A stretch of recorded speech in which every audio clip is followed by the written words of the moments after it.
Good evening. So, Dr. Catherine Crofts for Precure with our COVID-19 evening update. How are you all going? It's a new day, new challenges. So, I'm here now tonight with my pharmacist hat on. I am a pharmacist, have been for over 20 years, and this is a time that we get asked a lot of questions. So, I'm not going to talk about social distancing or hand washing as means of preventing this virus from spreading. Other people have covered that and covered it really well. Keep remaining up to date with the COVID-19 website, Ministry of Health websites. What we do get asked a lot though in these sorts of times are, is there anything that I can take to help prevent the spread of these viruses? What can I take to boost my immune system? I mean, Grant Schofield asking me this afternoon, is garlic any good for preventing, boosting the immune system and preventing the spread of these diseases? And my honest answer was, if you take enough of it, it will help with your social distancing. So the reality is there's actually not a lot out there. There's some evidence for vitamin C, but it's mixed. And we don't know enough about it. And it seems to have come through more from sports science with people who are under heavy physical stress. Is it going to hurt to take? Probably not. But the thing I would recommend before supplementation is to make sure that you've got your diet sorted out more, but looking at sleep, looking at foods that you're eating. The less stress you can put on your body, the more your innate supplies within you will manage the stresses on your immune system better. So there's a little bit of evidence, as I said, for vitamin C. There's a little bit of evidence for zinc, but in lozenge form, not tablets. So, but none of those things are going to hurt.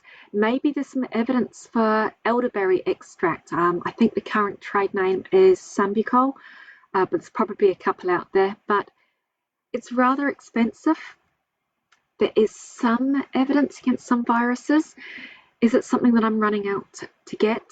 Not at this stage. So the same with another probiotic called Bliss, Streptococcus salivarius K12. It's actually a Kiwi product.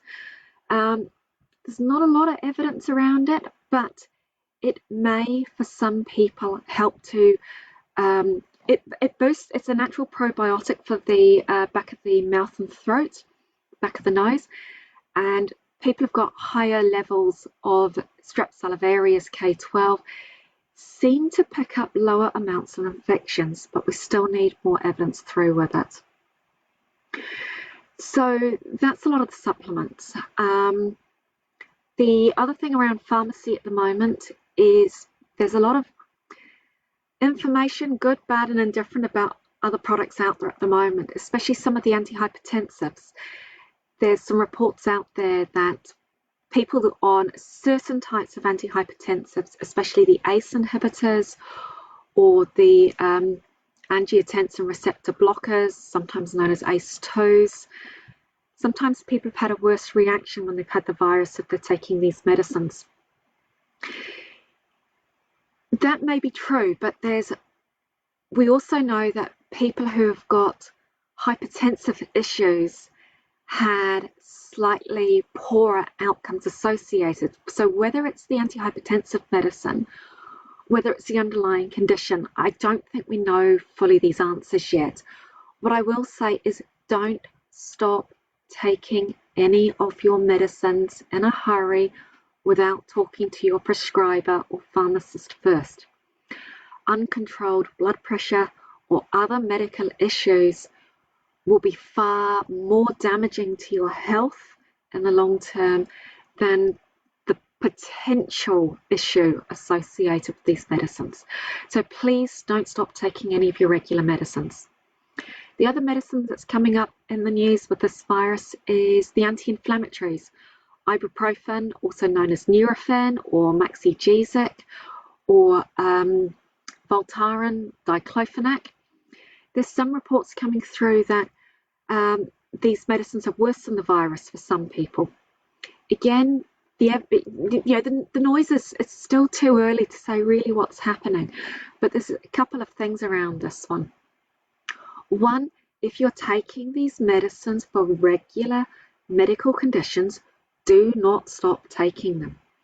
The other thing is these medicines are very commonly taken when people have a fever. Now, one of the things that we do know about fevers within the body is it's a defense mechanism against viruses.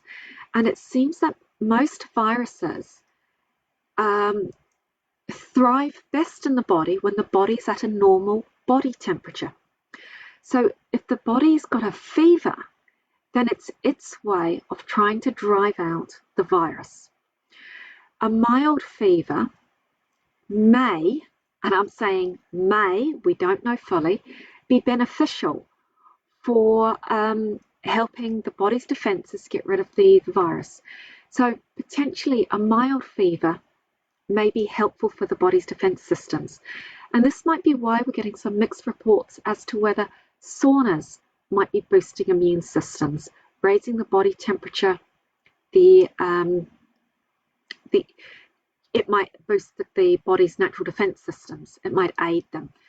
But at the same time, excessively high temperatures are detrimental to the body. So that's why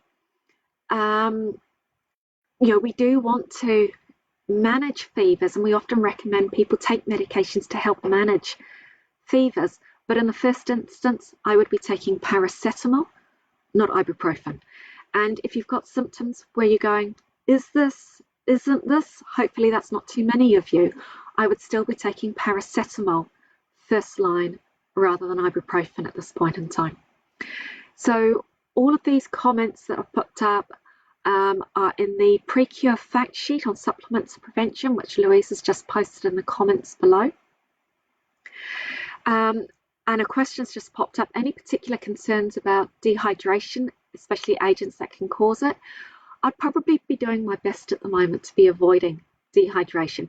It helps that we're not necessarily in the middle of summer and that we are moving into slightly cooler temperatures, but I would be making sure that I'd be maximizing my fluid intake, especially non-alcoholic, non-caffeinated fluids, and it goes without saying non-sugar sweetened beverages. So water, milk, maybe a little bit of kombucha every now and then.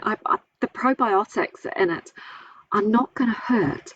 We don't know if it's going to be beneficial, but I'm going to say that fermented foods such as like the kombuchas, yogurts, sauerkrauts, they're not going to hurt. Now, the other thing I'm sort of going to say about pharmacy at the moment is please be kind to your local pharmacist. There's a really good chance that I'm going to be back on the front line in a couple of weeks because our pharmacy, like every other frontline profession at the moment, we're the ones that people go to when they're feeling unwell and going, what should I be doing? We're the ones that get sneezed on at this point in time and get coughed over. Every winter, we get coughed and sneezed on, and this one's not going to be any exception. So your pharmacist is going to be doing their best to protect people coming into the pharmacy, to protect their staff so we can keep supply chains going. Please, this is the time that when you are getting your prescriptions, and don't run out of medicines.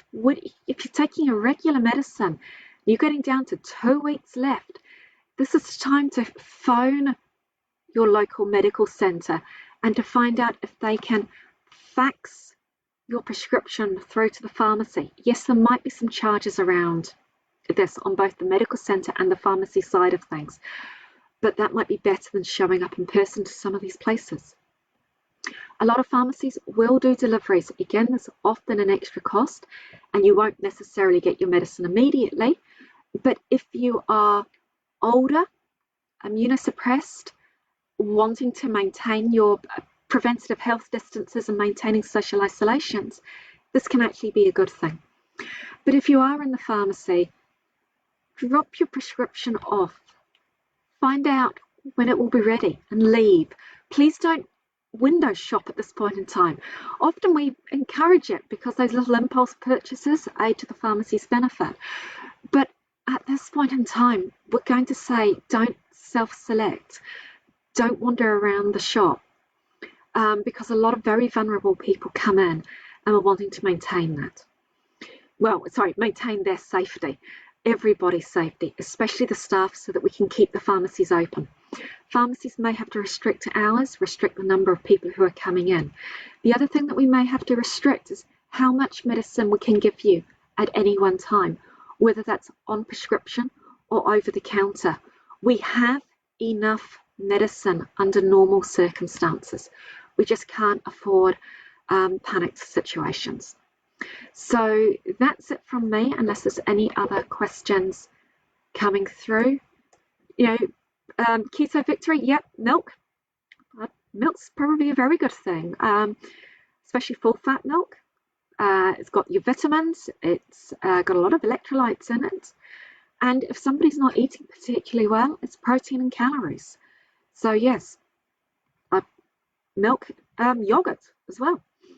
So often if I'm running late in the morning, I'll make a smoothie that's protein powder, cream, and diluted with water. It's still there. It's still good food. So if you've got people who have lost their appetites, it can sometimes be a really good thing. So stay safe out there. Prevention is most definitely cure at this point, and the biggest thing of prevention we can do at the moment is safe and healthy distancing and lots of hand washing. So stay safe out there, guys, and we'll be back online tomorrow night, 8 o'clock. I don't know who it's going to be, but somebody will be back again talking tomorrow night. Stay safe. Thanks. Cheers.